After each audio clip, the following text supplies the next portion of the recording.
Thank you. At least a few people are still awake. I know it's been a long day, and I know that you're probably tired. But I promise you that I won't take you to sleep with the things that I'll say, and I'll make it as short as I can. As we gather, brothers and sisters in Christ, this evening, I want to share with you a vision grounded in Scripture and inspired by God's work around us in this state.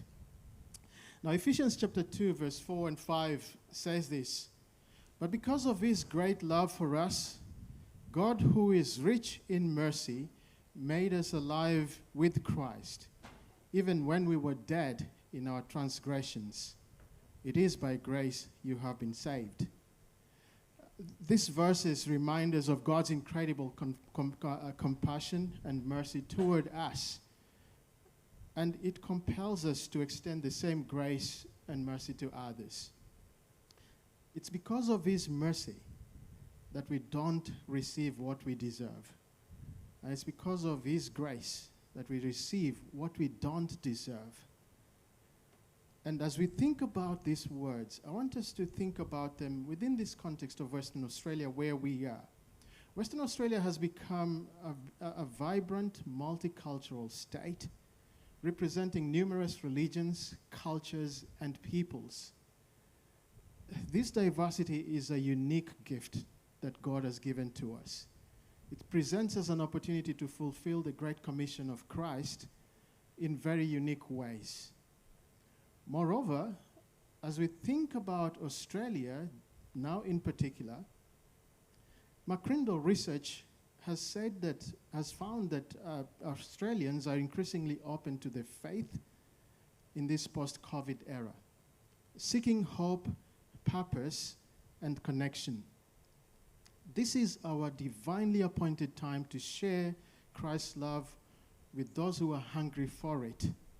And so it's a time that we are privileged to be alive in this part of the world. Now, as I read Ephesians chapter 2, verse 4 and 5, Paul here is talking about God's compassion. And he's talking about it, referring it to us as believers, that when we were lost in our transgression, God, who is rich in mercy, showed us mercy. He showed us compassion. His love brings us from death to life. Now, if we received such mercy, how can we withhold such mercy and such love to others who need to hear about this very love that was extended to us? Now, as we think about reaching out to non-Christians, let us remember that every person around us can have an encounter with God the way we encountered this very God. These people around us are not just statistics.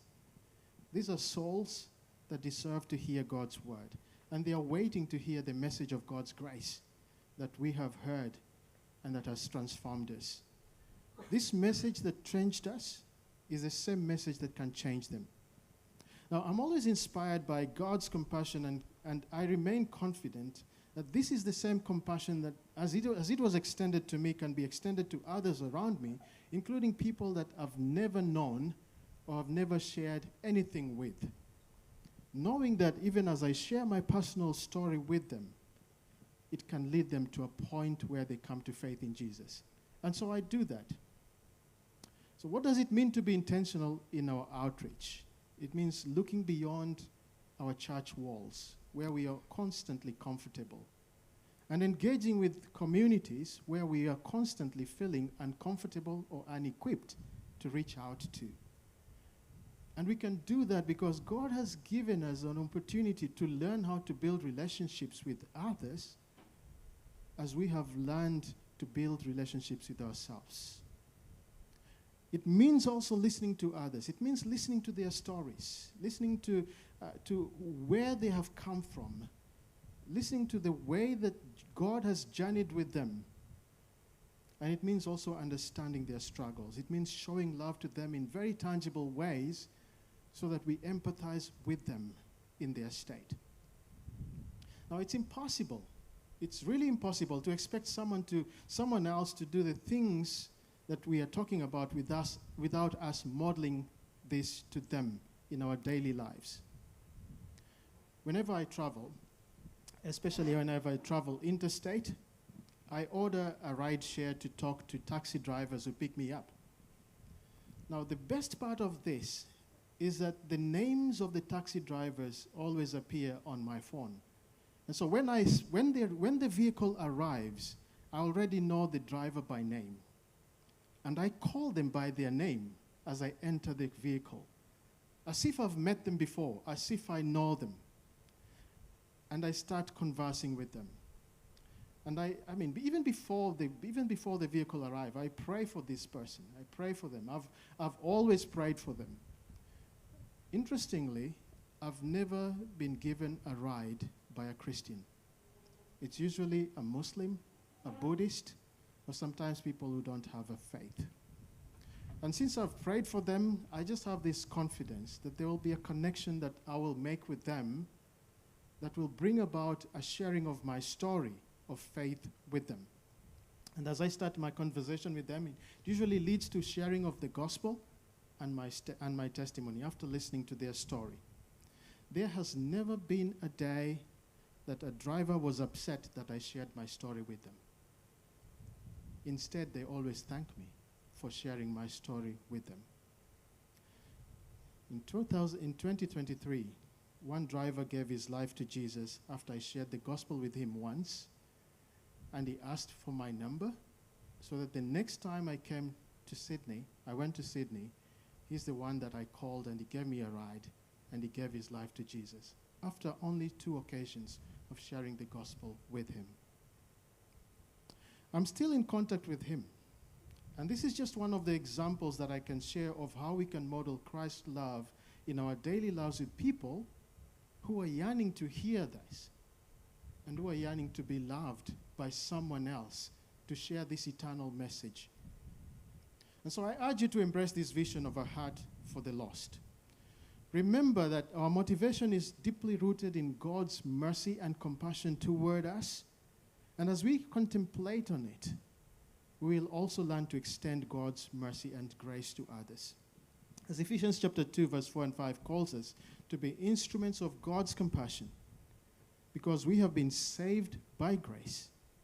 Now it's our turn to extend that grace to others. Let's rise to this challenge. If you think of it as a challenge, I always think of it as a joy and a privilege that I can share my story, not as a challenge. But let's get ready with the tools that will be shared with us today or tonight, and many other tools that God has made available through people who are preparing the Church of Jesus Christ to share the message of Christ with others in Australia. This is our Kairos opportunity. Let's make the most of it.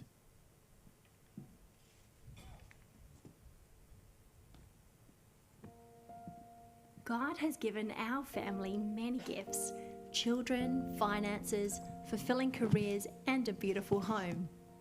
And through the different seasons of our lives, He has called us to be wise stewards of all He's entrusted to us. As Christians, we've always made decisions in line with our faith and values as we invest in what lasts for eternity. When it came to investing our finances, I wanted to receive a return and to know I was investing with an organisation aligned with my faith. A wise friend at my church recommended Baptist Financial Services, who have been faithfully working alongside Christian ministries for over 40 years. BFS has supported over 1,500 churches and ministries across Australia, helping them to purchase properties, upgrade and repair buildings, and to develop ministries, including Christian schools and community services, all so more people can hear the good news of Jesus. And while this has been happening, the funds we've invested have yielded growth. It brings me joy to partner with BFS as we invest together in the future of Christian ministry in Australia.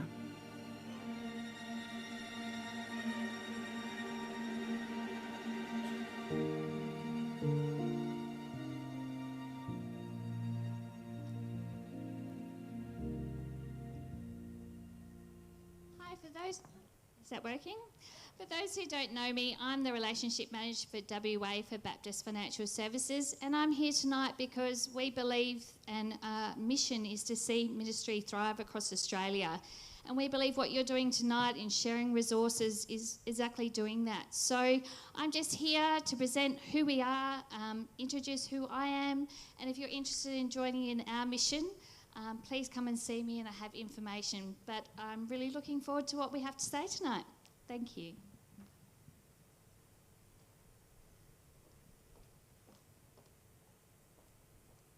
This is the greatest season of evangelism in our generation. And so I invite you to be a part, to join now on Mission 25. In 2023, we encouraged all of our Queensland Baptist churches to lead Alpha courses in their churches, in their communities together. And I don't think it's any coincidence that in 2023, we saw more new believers get baptised in our Queensland Baptist movement than ever before in our 170-year history.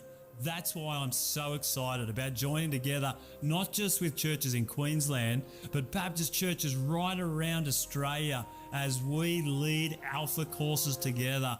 God-sized dreams move us to depend on Him and partner with others. Let's join together to share the good news of Jesus across Australia in 2025. Mission 25 is a collective of churches who are joining together to share Jesus across Australia through prayer, invitation, and through running Alpha in Term 2 2025. We believe and pray that by coming together, united in mission, we will fan into flame the glowing ember of evangelism across our country and see many more Aussies transformed by the good news of Jesus. We've been so excited to see people encountering Jesus and choosing to follow Him across our local churches through Alpha courses. Alpha is simply one of the best tools we have for communicating the truth of who Jesus is to people looking for hope. We're excited to see Alpha run in homes, in small groups, in big groups, in churches, in schools, in prisons, in workplaces. I know God's going to move. I know we're going to see a move of God's Spirit across this nation. We're going to see many people put their faith in Jesus and have their lives transformed forever. Hey, make sure you're part of it. Would you join us for Mission 25? Join us for Mission 25. Would you join us for Mission 25? Would you join us in Mission 25? Would you join us in Mission 25? 2025, let's lead Alpha together, Term 2, and see many people come to know Jesus.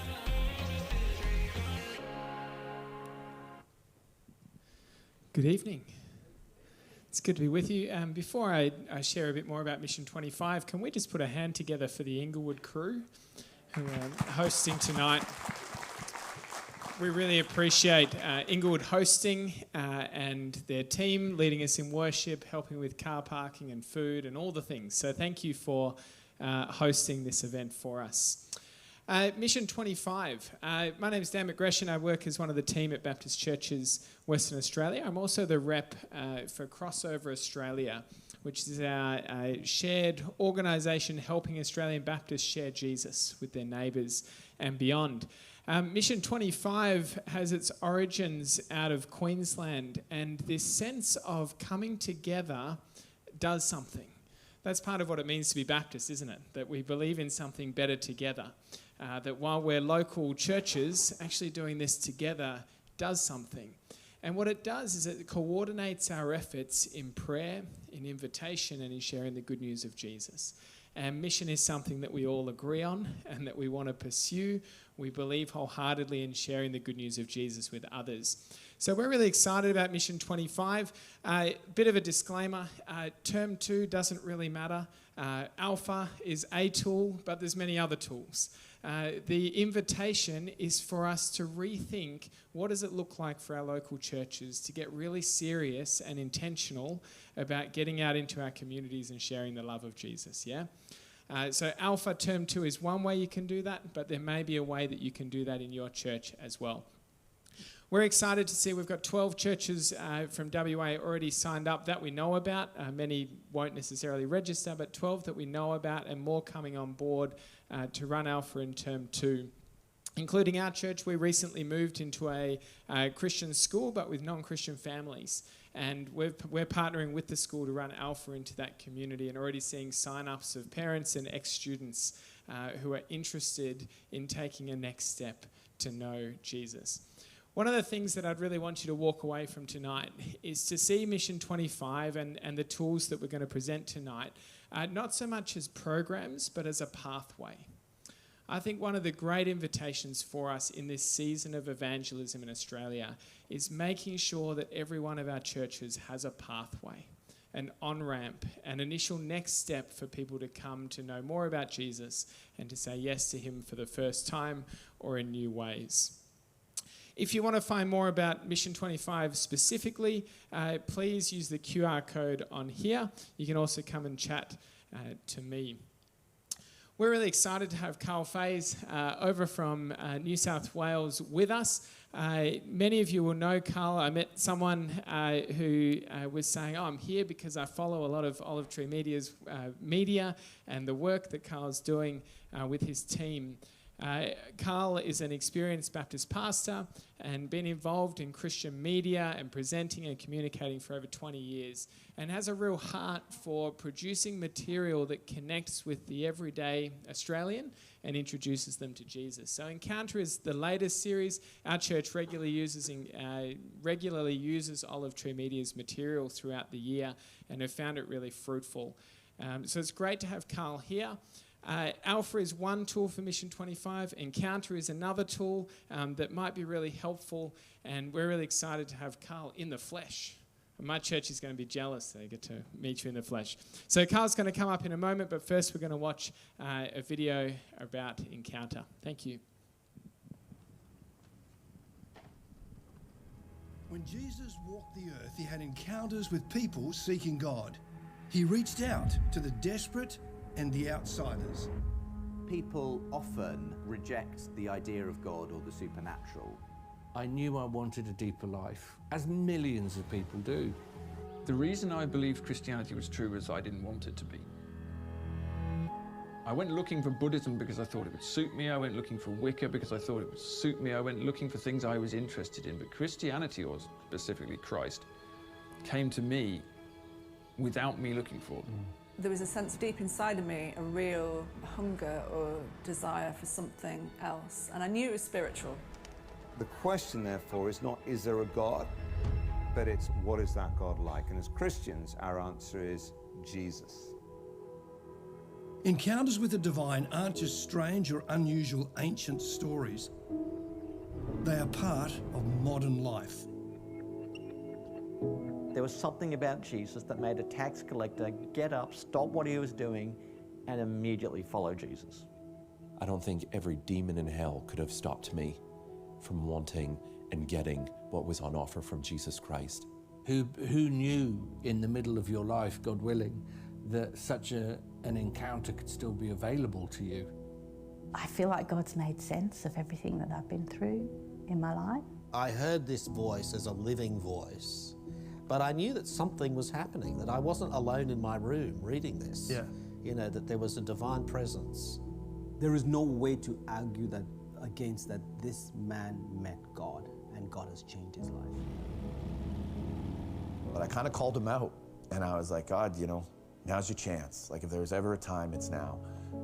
And I was like, say something, move something, like anything. And yeah, he did. How did that change you? It changed everything. We travelled the world and talked with a diverse group of people, from a professor to a gay activist, an environmentalist to a drug addict, a journalist to a criminal. They all had a life-changing encounter with Jesus. That's the difference, because beforehand, it was religion. It was religious. But then when I had that encounter, there was a supernatural encounter where he invaded within inside me and took over. She came up behind him and touched the edge of his cloak, and immediately her bleeding stopped. Her life is completely different. Christ isn't somewhere distant, the other side of Pluto. He's nearer than my own breath. Join us as we travel across the globe, uncovering encounters with Jesus that transformed lives then and now. If sin doesn't matter, the cross is irrelevant. But if sin is this kind of spiritual cancer destroying our world, and you can't go to a doctor or a shrink or a politician or an influence to get it sorted, where do you go? 2.6 billion people in our world say, you go to Jesus Christ, who died on the cross.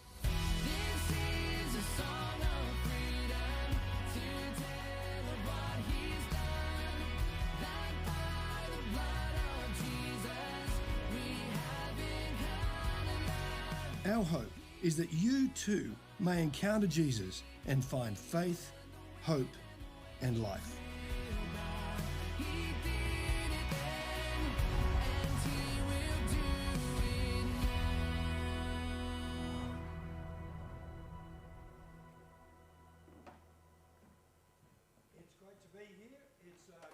Thank you, Victor, Dan, and the team for the opportunity to be with you guys. And that's a beautiful series. It's even better when the lip sync is in working out. But and I know normally Inglewood it's great here normally, but it's a wonderful series. Now, don't apologise. I ran a church for 20 years, and I know what it's like to sit in the front row when everything's going wrong. You know that you guys have all been there, haven't you? You sit there and the visiting speaker turns up and the lighting goes wrong and the thing doesn't work and your heart sinks and it's just awful. You know what's really good about not being a senior pastor? You sit in the front row and they're about to introduce you as a speaker. Something goes wrong. You don't care. That is a wonderful feeling. Moving on. I'm just, you're drowning and I'm describing the water. I'm sorry about that. I don't actually want to spend the next half an hour doing a great big pitch about Encounter. Alpha's fabulous, changing lives, millions of lives across the world. We produce material that does the same in a different way. Whatever you use, God's going to use your efforts, your focus, and to bring the gospel to your community. What I want to do is actually talk about what's behind Encounter. So before we produced Encounter, we actually went around to a few different places around the globe and chatted to people, including Justin Briley, who's quite key to this, and others, and asked this question: what's happening now in Western nations across the globe? And if we were to produce a series, what does it need to do to respond to what's happening now? Because the last thing you want to do, the last thing we wanted to do, was to produce a great series that was fabulous for 5 years ago. Like, that would be a bit of a waste of a lot of money and time. So we're asking this question. So what I wanted to do this evening is actually tell you what we discovered, which says to you what's behind the series. Now, here's a caveat. You need to listen to this piece really carefully. Everything I'm about to tell you is not in the series. This series is not about unpacking everything I'm telling you, but this series is about, here is how we think we should speak into the West at the moment and nations in the moment. Now, for Australia, the last 2 decades in Australia has been fairly hard. And it's been hard for these 4 reasons. And you will all know this, and some of you will actually think we're still in this space. One of the things we all deal with as leaders and as people is status quo bias. So we think that if this is happening in this period of time and we look forward, that's going to continue to happen. Now, it might shift here and there, but essentially that's the trajectory we're on. And in the last 10 years, between probably longer than that, from 2005 through to 2015 as a period of time, these things dominated the public square. The public square was dominated by the new atheists, the 4 horsemen of the apocalypse: Derrett, Dawkins, Christopher Hitchens, and Sam Harris. They were all over the world. They dominated the public square, and they influenced Western nations about how they thought about faith, religion, and belief. Now, they're really important for where we'll end up with. We had the same-sex marriage debate within Australia, and while those in the Islamic faith, many people from Asian countries, those in Hindu faith, none of them were happy about this. But it was the church, the Christian church, that was front and centre of saying we don't think we should go down this direction. Therefore, the whole, you're a bunch of bigots, you're homophobes, you're all of those things standing against the church. The other thing we had was that awful period of time, the Royal Commission into the Institutional Abuse of Children. Was that necessarily horrible? Getting up, reading the paper, either online or on actual paper, watching the news, and every night it seemed like there's a parade of people who are telling stories about how those within the Christian church let down vulnerable kids within the community. This awful period of time. And then added to that, there's that whole falling number of people in the census. I mean, it's kind of hilarious, the census, isn't it? They actually run campaigns. The atheists run campaigns, don't tick the Christian box, whatever you do, like it's... And we're down to now, the last census, down to 44%. As an aside, can I just tell you this? We tend to think that it's always been that way. Do you know that in 1901, when the first sort of census was taken, the Christian box ticking was 96%. Now, we tend to think, it's just sort of steadily dropped from that. Do you know, in the beginning of the 70s, it was still in the high 80s. The number of people who ticked the non-Christian box or said no religion is a relatively recent phenomena. Now, what's interesting is, I think all those four things, except the last one, none of them are actually having the influence now that they used to have. I mean, if you take the second one, the same-sex marriage debate, that's kind of off. We had the debate, the vote's been through. All the discussions and arguments around that sort of part of the community, the church is not actually front and centre on. In fact, one of the biggest issues at the moment is the transgender issue, and they're actually atheistic, feminist women who are the ones taking at the front of the charge in that space. And the other thing that's happened, and this is really important for what I want to go on to say, what happened to the new atheists? You thought about that? I mean, Justin Briley talks about this in his book, The Surprising Rebirth and Belief in God, and that's really important for our thinking on this. And Justin, you wouldn't have picked him up, but if you know him, he's on the series. But Justin's book, The Surprising Rebirth and Belief in God, one of the first chapters is, what happened to the new atheists? I mean, Richard Dawkins' book, The God Delusion, sold 6 million copies. 6 million copies. They had conferences all over the world. In Melbourne, in Australia, it was in Melbourne, a conference on what you don't believe. Kind of an interesting reason to go to a conference. What happened to the new atheists? It's pretty much like they disappeared overnight. And the intriguing thing is that what happened is there was a sense that the new atheists pushed religion out of the public square, which is kind of half true. But the outcome of the new atheism creating a void within the community meant that other religions rushed into that space. And you're probably thinking, that's probably like the taxi drivers, the Uber drivers that Victor was talking about. Well, they're not. So its ideologies have stepped into the space that religion used to hold. And if I can just put these three up, these three, I think, are the major ideologies. And if you think about these three ideologies, they function with religious passion. They're not actually just an ideological way of looking at life or a set of values that a lot of people hold to. They actually function with religious passion. And I can give examples on each of these, but which I won't. But I want to give you a couple of quotes. But the ideologies have kind of changed the way people in the West think about their passion, their focus, and what they're committed to. Here is a quote from Justin Briley on these ideologies. He said, "The problem is that the acolytes who congregate around the new totems of LGBT rights, environmentalism, feminism, anti-racism, patriotism often inherit the worst aspects of religious fundamentalism in their zeal for justice." I wish I had more time. I'd give you another cracking quote out of Scotland. But there's this sense that, and you'll know this, you'll have experienced this, this notion that this dominates their whole world and we have to get the whole world to think the way we're thinking. And they're trying to root out the heresies that don't hold to our point of view. It's held with religious passion in each of these areas. In fact, we'll own him as Australian, Nick Cave, the Australian, says, I think the divisive nature of the cultural arguments these days is religious in temperament, and the worst of religion is puritanical, superior, and self-righteous. In essence, that's the kind of pushback in the wider community.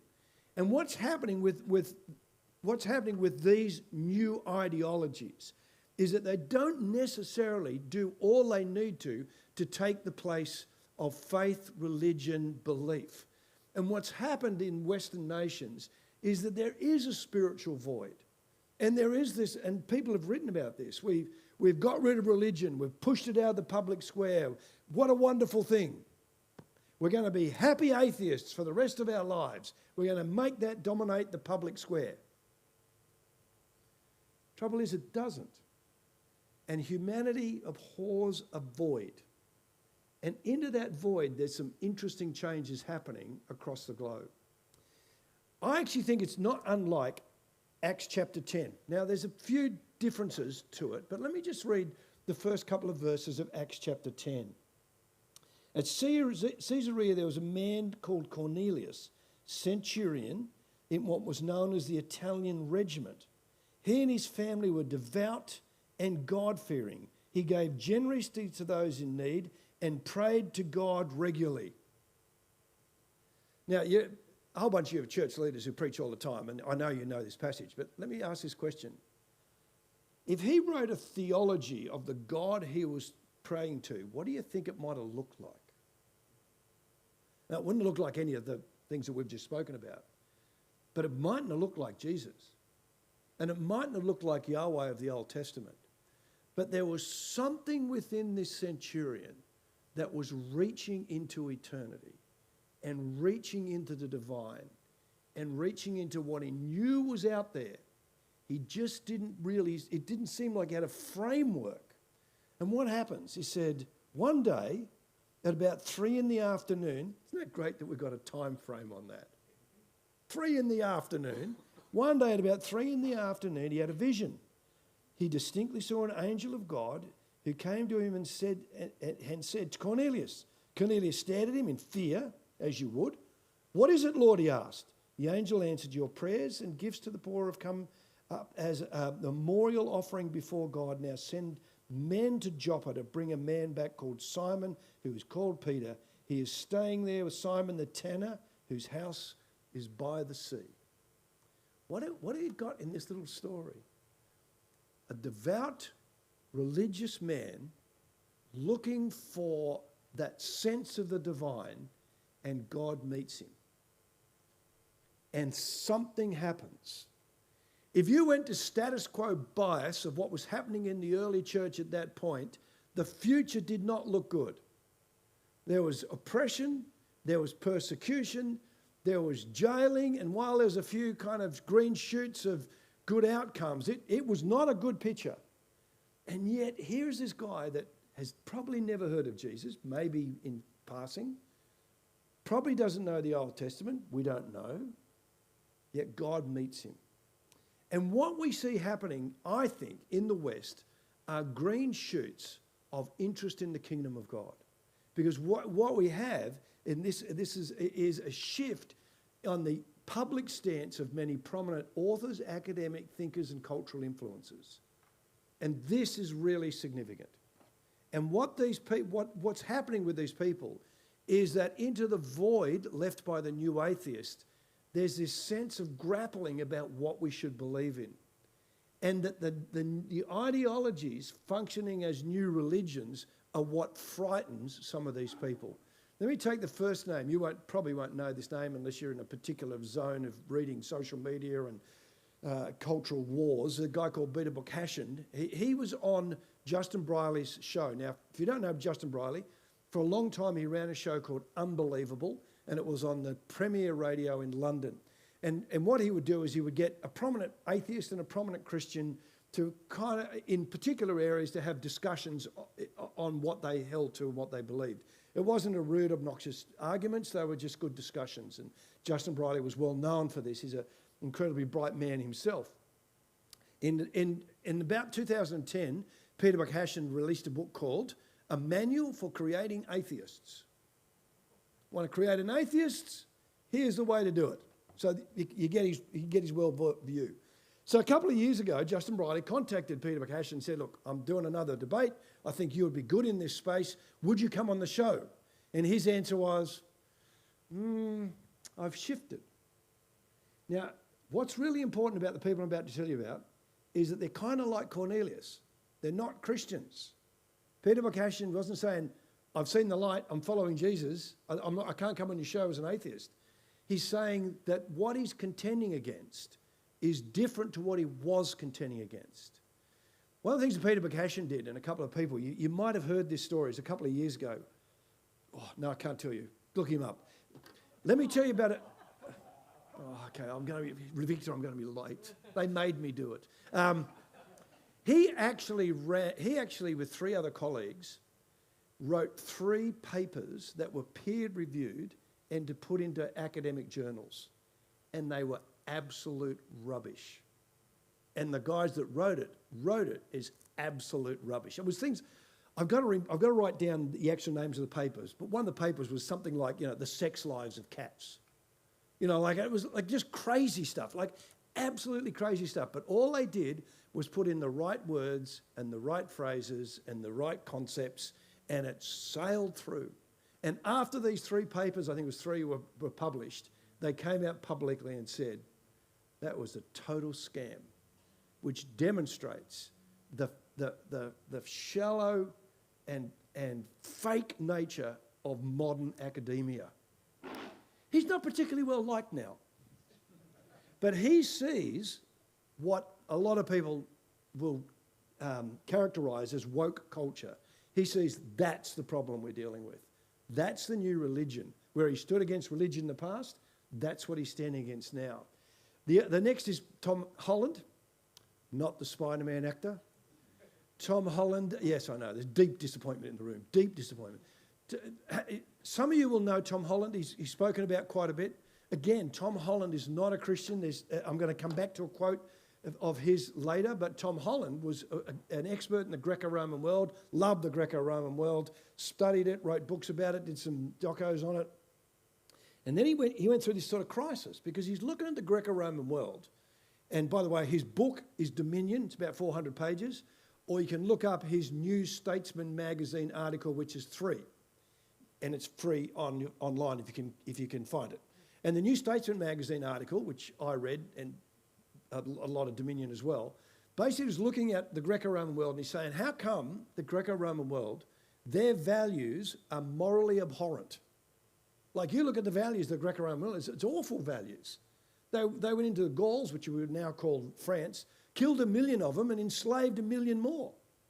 They would normally they would kill disabled children.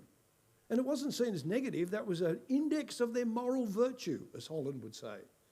And he's looking at that going, how come they acted like that? And nobody blinked an eye. Everybody just accepted it.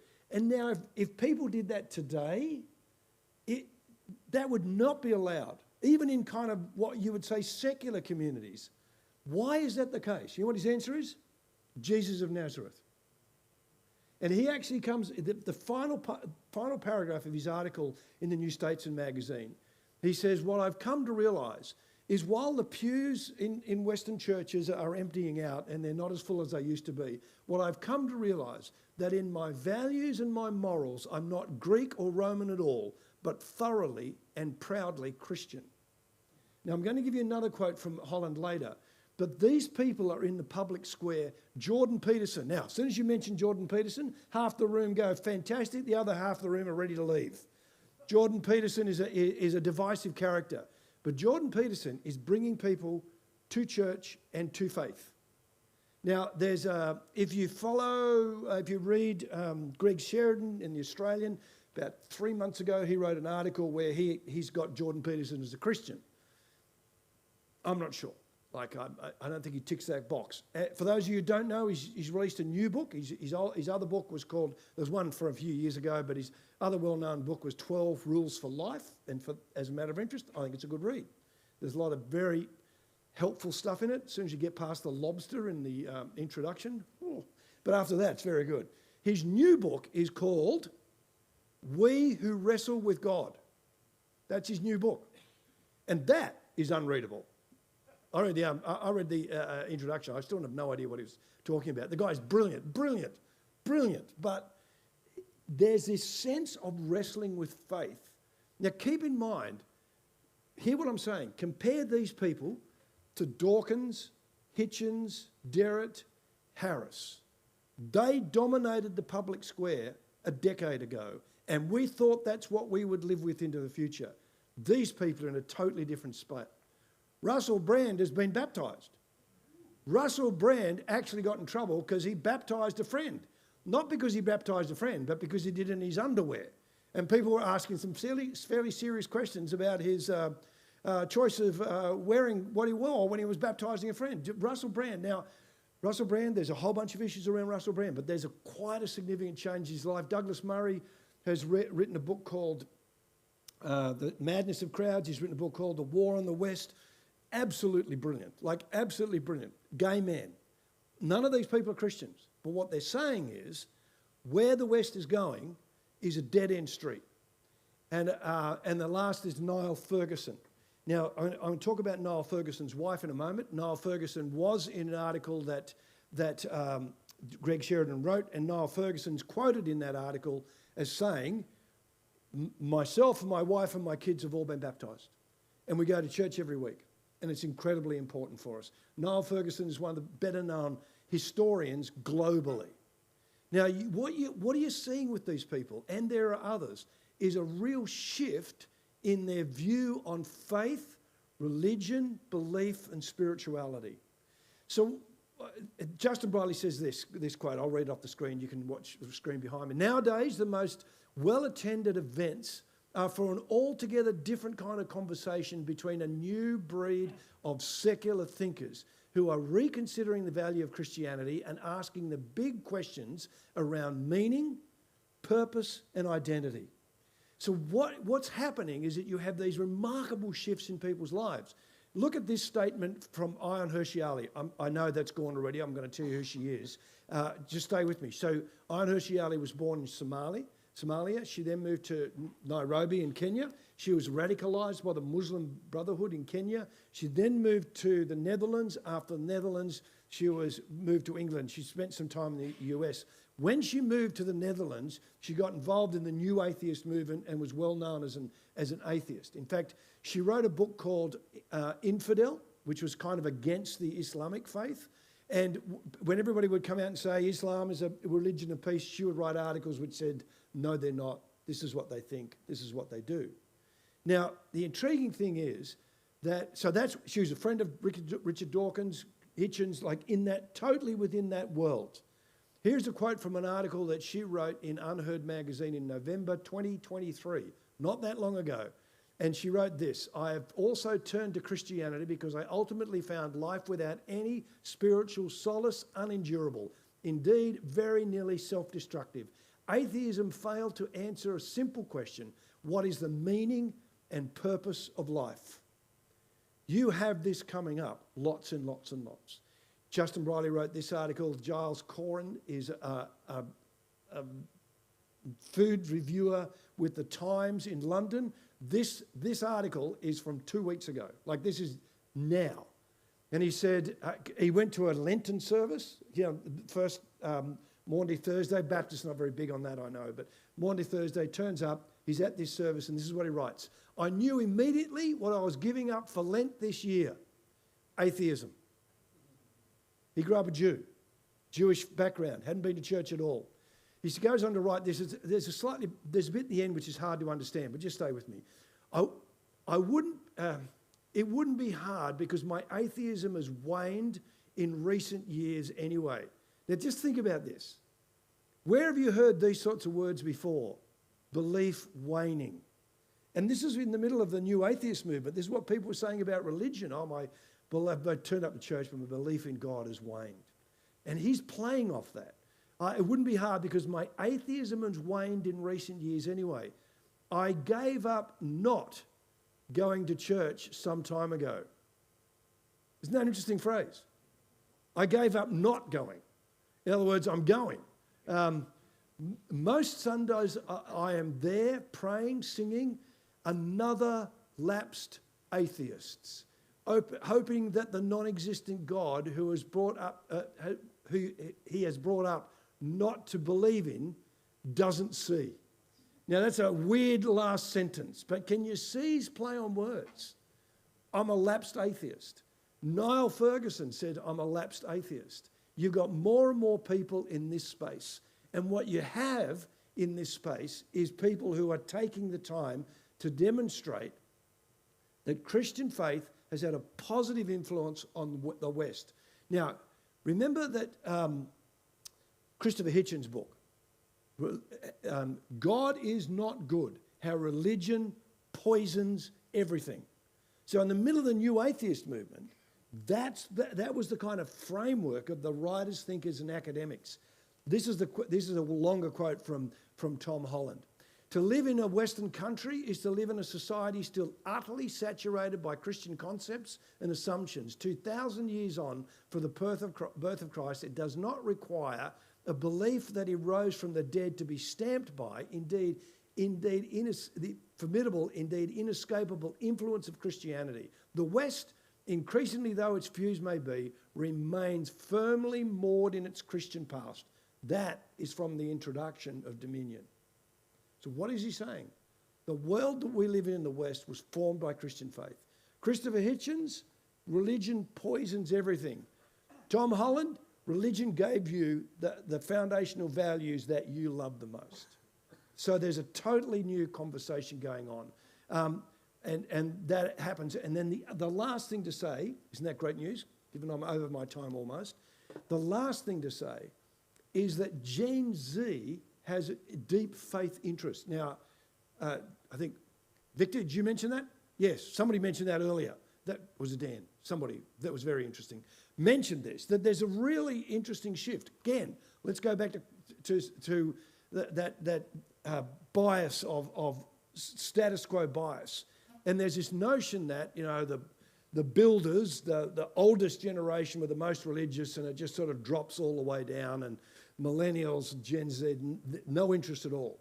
Well, that's not what's happening. In fact, what's happening in Australia, Australian Gen Z males are now more likely to identify with Christianity than their female counterparts. That was in the last 6 months.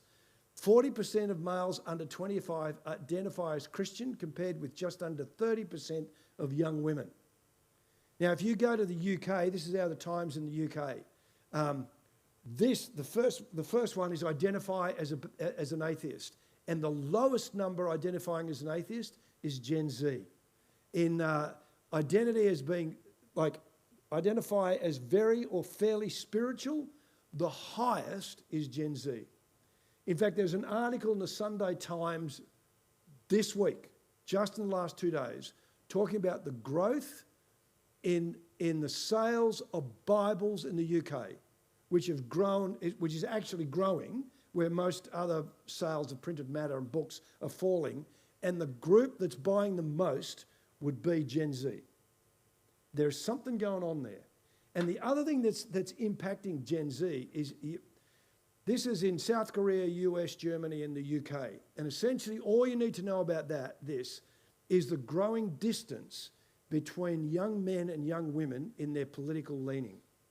Young men are becoming much more conservative in their views. And who knows what that'll do to marriages in the future.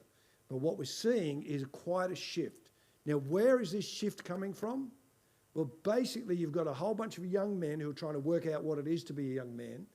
There's this whole notion of men being called, you know, toxic masculinity and all of that, you know, and they don't want to get a man bun and drink soy lattes. And so what is it to be a bloke? Now, that's what they're looking for. Why do you think if Jordan Peterson turned up here and put on an event, which I'm not sure if he's done them here in Perth, he's done them in Melbourne, he's done them in Sydney, he packs them out.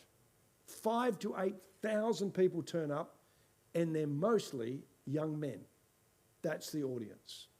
And in that space, they're looking for some clues about what it means to be a bloke, what it means to live in the world, what it means to get your life together. So in all of this, Essentially, what we're tried to do in Encounter is produce a series that kind of speaks into this world. And what we're doing is we're looking at the encounters that Jesus had then and encounters that Jesus had now. I don't have a PowerPoint for this. If you want to remember these things, you need to write them down. Here's 5 things that I think is important out of what we've seen and what's important for tonight for Mission 25, for all of you as church leaders. 1, be proactive, positive in gospel ministry. Like now, that's always been the case, I know. But in essence, be proactive because now is the best opportunity you'll have. You know what we see, and Mark and I had dinner last night, and he gave me this example as well. I was chatting in Wagga. We did an event in Wagga a month ago. Some of these sorts of concepts came up, and a bloke across the table, American guy, he said, "Oh no," he said, "I can't believe it. I was chatting to my nephew, young man, hadn't been to church for years and years and years. He's now going to an Orthodox church." And I said to him, "Why are you going to an Orthodox church?" He said, "Because I'm listening to Jordan Peterson." There are so many young men just turning up the church. I was at Bridgman Baptist, huge church in Brisbane a few weeks ago. Nathan, the pastor, said, we just have guys turning up all the time. They're just turning up.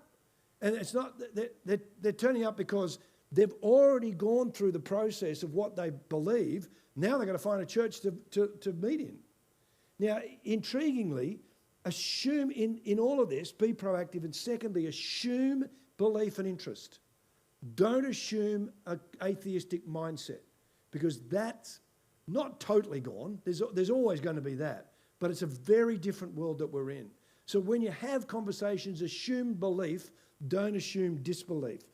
Third, stories will always cut through. And that's why we have an Encounter stories all the way through. It's not, I don't talk a lot in Encounter like a lot of our series. My job is the interviewer host. I will take you to meet some fabulous stories of faith.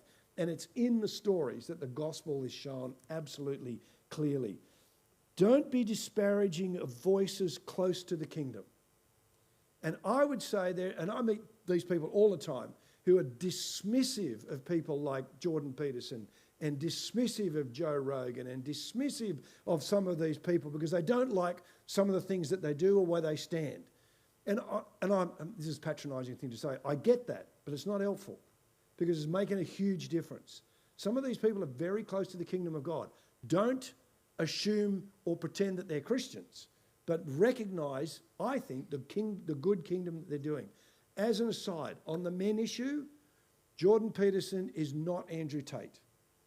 Andrew Tate is a dangerous misogynist that should have no influence on the young men in our world, and yet they all end up there because they're looking for a clear voice.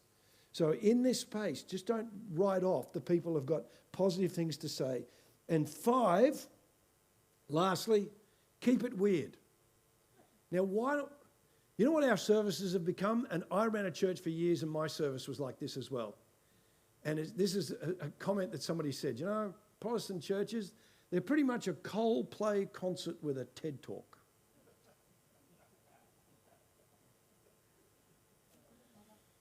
And that's unnerving because it's true. And I ran a church like that for years. And the interesting thing is when you watch this series, a couple of the key people who have come to faith actually go to an Orthodox church. And they go to an Orthodox church because they want the ancient rituals that the church has been doing, the liturgy the church has been doing for hundreds of years. And there's something in that because it's not just looking like the, poor reproduction of what's happening in contemporary society. There's something different about it. And I just think, I'm not saying give up what you're doing at the moment, but think that through. I mean, these guys, Paul Kingsnorth and Martin Shaw, who are both on that trailer, both got baptised into an Orthodox church. Totally Christian, for those of you having problems with that, absolutely Christian. They got baptised in England on the 6th of January, outdoors, in a river. And when you think about England, and when you're baptised into the Orthodox faith, you're baptised into the name of the Father, the Son, and the Holy Spirit. And there's something deeply interesting about that, about what's happening there. And it's that notion of, I think we need to explore. Don't change everything that you do overnight, but look at what you can do that will add a little depth to worship, in the sense that it's not just a few songs, perfunctory announcements, and then into the sermon. Look for how you can actually help people engage in a slightly kind of different, I don't mean just go liturgical, but think that through, because I think that's part of it. Encounter is 10 episodes, 26 minutes each episode. We do an encounter where Jesus encounters somebody. Now, the first encounter is Mary. So Jesus is involved, but you get the point, all right? All the others are people like the Levi, the woman with the bleed, the man with leprosy, the thief on the cross, Mary in the garden.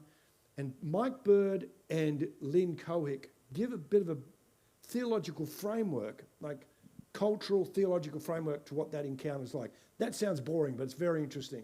And then essentially what we do is we go in different parts of the world and find an encounter today that in essence is the same as the encounter then. And what are we saying? That people encounter Jesus then and they do it now. Nothing's changed. For those of you who've never used our material, we want you to know that when you, having run a church, I kind of know what a church needs. You want great material to be very cheap. We've done that. Also, everything you need, if you want to do it, it's been great to be here with Peter at Inglewood. They're doing it for 10 weeks, and you've got sermon notes, you've got a full children's program with a separate video, you've got all your small groups material, you've got clips, you've got collateral. Everything you need is there if you want to do it right across your church, or you can just do it in your small group. It's great material. You're going to love it. It wasn't bad, 10 minutes over. But anyway, there you go. Thank you. Thanks, guys. Thank you, Carl. Wow, we've got some great information to take home with us. Thank you so much for that, Carl. We've heard about Alpha, we've heard about Encounter. There's lots of information going on in your head right now. I just want to change course a little bit. Dan and Victor have asked me to share, and later Bronwyn from Mount Pleasant is going to share a little bit as well. Just sharing some good news stories. So sit back and relax. We're going to change a little bit. I'm going to tell you a story about our church here at Inglewood and the journey that we've been on over the last couple of years. Now, the people that I'm telling these stories about, I have their permission to share that, so don't freak out when I start telling you some of these things. One of them is here tonight. So yes, here we go. Let's start at the beginning. It was a couple of years back. You may know our church. We had a senior pastor here for 28 years. Very, very long time. And then he announced that he was going to be leaving. He went and he has now moved over to Melbourne. And he's having a great time over there, great new church. But for us here at Inglewood, we began a time of huge transition. Mark left in the December. But in the January, I received 2 phone calls. They were both from women who had nothing to do with church. They were completely unchurched. They didn't know each other. Both of them had become Christians, and one of them through a family member and one of them through just watching YouTube in COVID lockdown. She'd been watching sermons and given her heart to the Lord. Both of these phone calls came through in the same week, and they went something like this. Hey, are you a pastor? Yes. Can you help me learn to read the Bible? This is music to a pastor's ears. This made me very, very excited. So I encouraged them to come to church. Simultaneously, in another part of our church, there was a couple. They're called Alvin and Julia. Alvin's here tonight. Julia can't be with us because she is days away from the birth of their second child, which is very exciting. I use their story with permission. Alvin and Julia, Alvin had been part of our music team for quite some time, and he loved to bring his family to church. His wife, Julia, she was a searcher. She still is. She is someone who just values truth, and she will seek it out. She had been involved in all kinds of religions, all kinds of philosophies, and at that moment she was involved in a Japanese cult, and she was preparing to go on a pilgrimage to Japan, and this was causing some tension in their marriage. And during one of these moments, when there was this great tension, Alvin actually said to Julia, "I don't think this is good for our family. And I think that if you started paying attention to Jesus, he would give you the community and belonging that you find in this cult. He'd give you something better." And something for her changed in that moment, and she started paying attention to Jesus. And she started paying attention when she came to church. And I witnessed this amazing transformation in her where the Holy Spirit just started to come alive in her, and she started to understand what she was hearing. And it was only a couple of months after that that they were both baptized together. And that was a beautiful, beautiful moment. Now, I decided to bring these three women together, the two that had phoned and Julia. I thought, well, let's just grab them and roll them into one big Bible reading group. It wasn't going to be fancy. I said, look, bring your lunch. We'll just meet in the youth room after church and we'll read through the Gospel of Mark. So that first week, I just imagined that it would be myself and these three women, 4 of us. No, that week there were 6 of us because Julia had invited another couple of women from the church who she thought needed to learn to read the Bible as well. The second week there were 9 because Julia had invited some more. And it just started snowballing after that till it got to the point where it was like, any visitor, just grab them. Come, we're reading the Bible. Just eat. We'll share our lunch with you. It was terrific. Many of these women that were coming along, because Julia is actually Chinese, many of these women, they had English as their second language. They knew nothing about God or church. They were coming because Julia loved them, and they just really appreciated the company. And so when our Bible reading started to coincide with the Easter story, these women were coming to church and hearing about the Easter story and then exploring it in the Gospel of Mark. They had never heard that this God, Jesus, would die for them and then rise again. It just didn't make sense.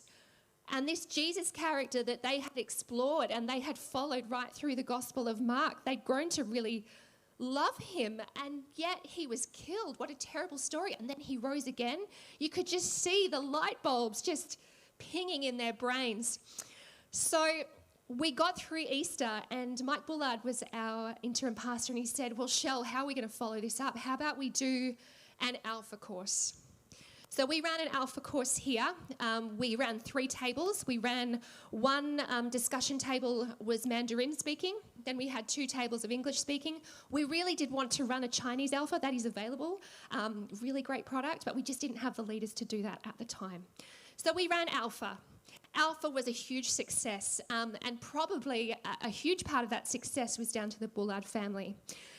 There were a lot of little kids that were running around, and so Mike's daughter, Elizabeth, she speaks fluent Mandarin, and his wife, Rhonda, has a huge amount of experience running playgroups.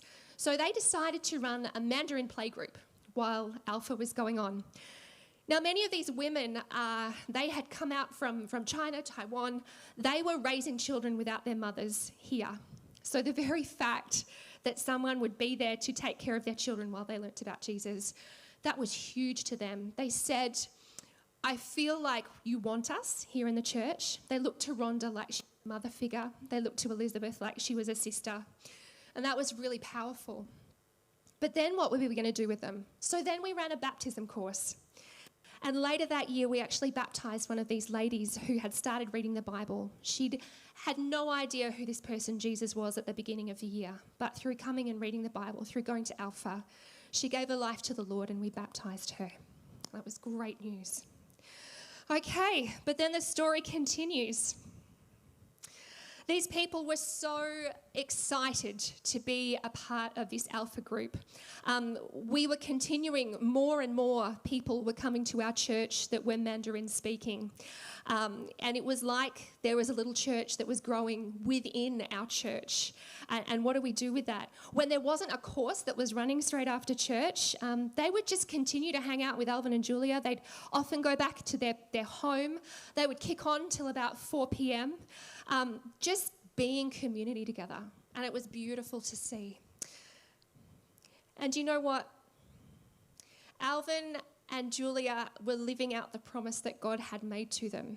Because remember, I said that when Alvin had said to Julia that if you start paying attention to Jesus, he will give you the same community that you had in that cult. Suddenly, this was coming true in real time. They had their community, they had belonging, and they were on the same page in their marriage as well. They were ministering together, side by side. It was such a powerful, powerful thing. So this core group of Mandarin speakers continued to grow. Julia is clearly developing a gift of evangelism, and Alvin is clearly gifted as a pastor and as a teacher. He often writes studies for these guys well into the night, trying to answer the questions that they come up with. They've formed what is basically a giant connect group, and they meet after church every second week for lunch and for teaching. Then we fast forward into 2004. We ran another Alpha series here. More unchurched people came to the Lord, and we have baptised one of them just last week, which was really terrific. The Mandarin group continued to grow through all of this time, and they started to experience challenges around how do you disciple a large group that doesn't speak the same language as the pastors.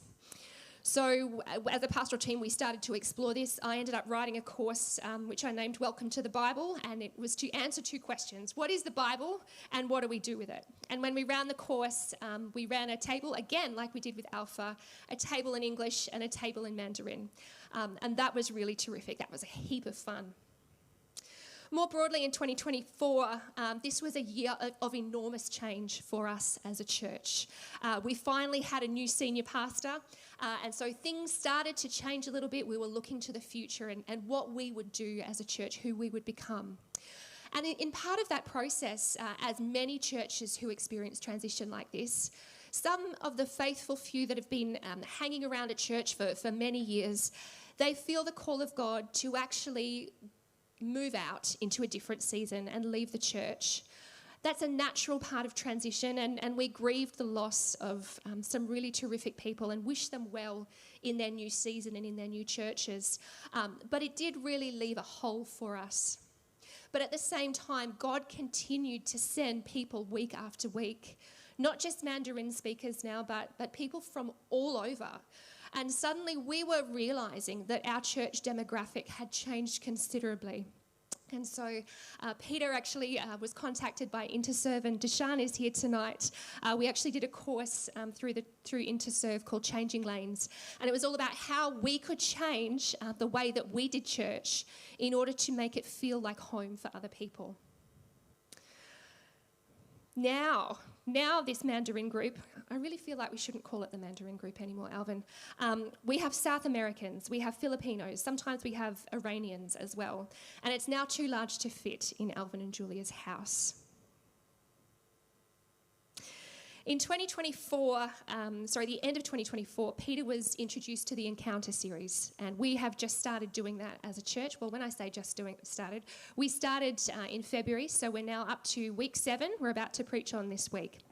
And it's been a fantastic series. What's been particularly good for us as a church is that with so many new people that don't know each other, being able to round people up into connect groups and for everyone to be doing the same content and then coming to church on Sunday and being grounded in the same content, that has been really, really helpful. Connect groups, they really strengthen the cohesion of a church, and that has been particularly helpful for us during this season. So I would highly recommend Encounter for that particular reason. You know, we have seen the Holy Spirit move in people's lives in services recently in ways that we have never experienced as a church. We are indeed in a very new season, one that we haven't seen before, and God is doing a new work. And when I sit back and I think a couple of years ago when I got those 2 phone calls, what God would do out of that, it absolutely humbles me, because I know that it has absolutely nothing to do with me. Because in a time when I was freaking out about how to run a church in an interim space, God was just quietly getting on with the business of bringing people into the kingdom. So I just want to give glory to God, and He is good, and His faithful love endures forever. I'd like to introduce Bronwyn. Bronwyn is coming to us from Mount Pleasant, and she is going to talk to you about Alpha in prisons.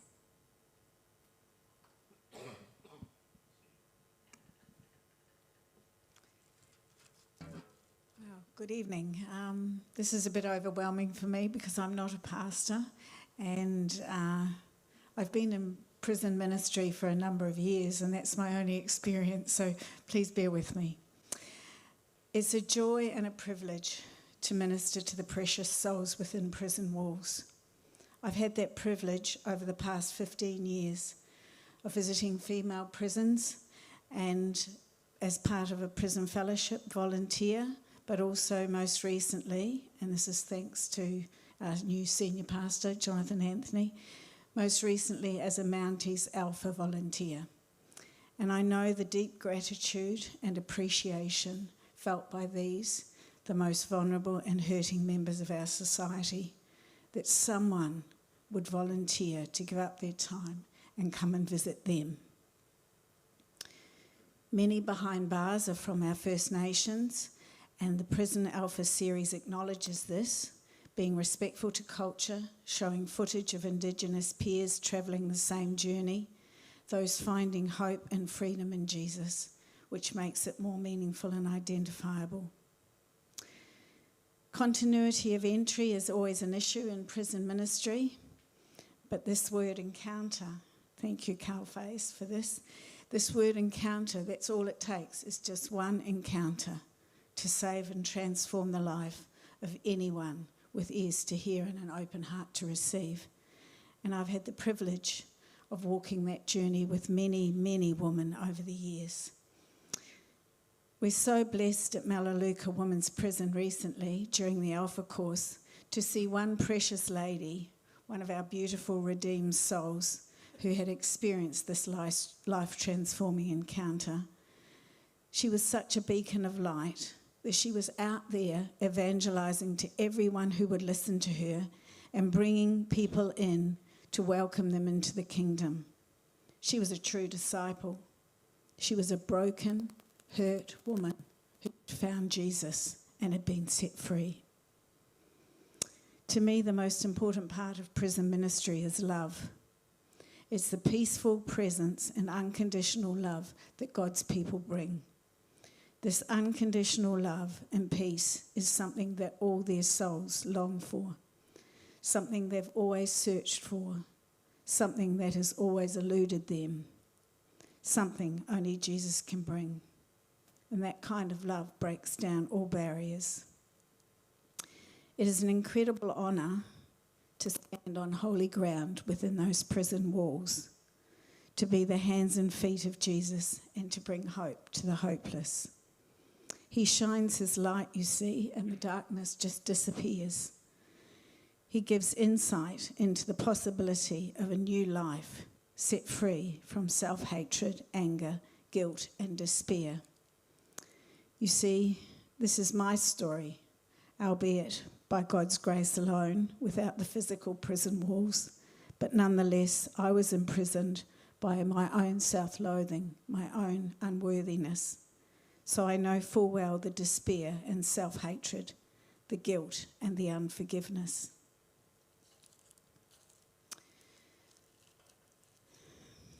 I recently heard a wonderful sermon while I was holidaying in New Zealand. It was titled, Belong, Believe, Behave. How people of the church, we need to be people who make others feel so loved that they want to belong. And then when they belong, then they're open and are able to believe. And then by the power of the Holy Spirit, they then will start to behave. And prison ministry is all about that. It's all about loving people into the kingdom. Unfortunately, so often places are a bit the opposite. They want you to behave first, so then you can believe, and then you feel like you belong. But it's God's unconditional love and grace alone that helps us to trust and belong. Jesus always turns up with us in the prison, and he alone removes the scales and enables them to see. And by his great favour, he chooses us to help him in his work. So what is Alpha? Alpha within the prison is most definitely an awakening, an opportunity to see something yearned for. It's love. It's unconditional, longed for love. It's the presence of God. As I said, God is always there.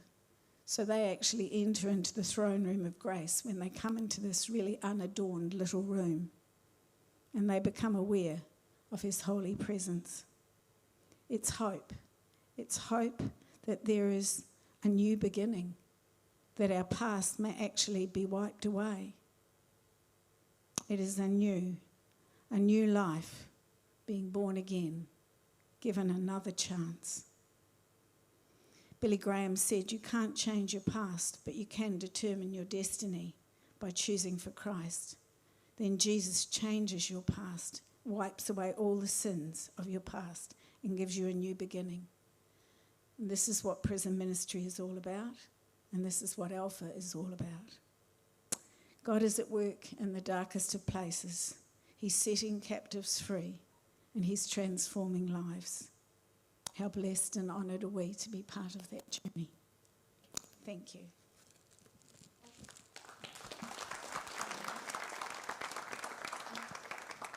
Thank you, Bronwyn. Thank you, Shell, for sharing your stories, and thank you, Carl. How encouraging. It's been so encouraging to hear stories. I'd invite you to just to pair up with someone nearby and to spend a few minutes in prayer, maybe for your own church and what's coming up, maybe for Mission 25 and Encounter generally across WA and around Australia, to spend a few moments in prayer, and then someone's going to come and close in prayer, and then there'll be an invitation to stay for supper. Please pray.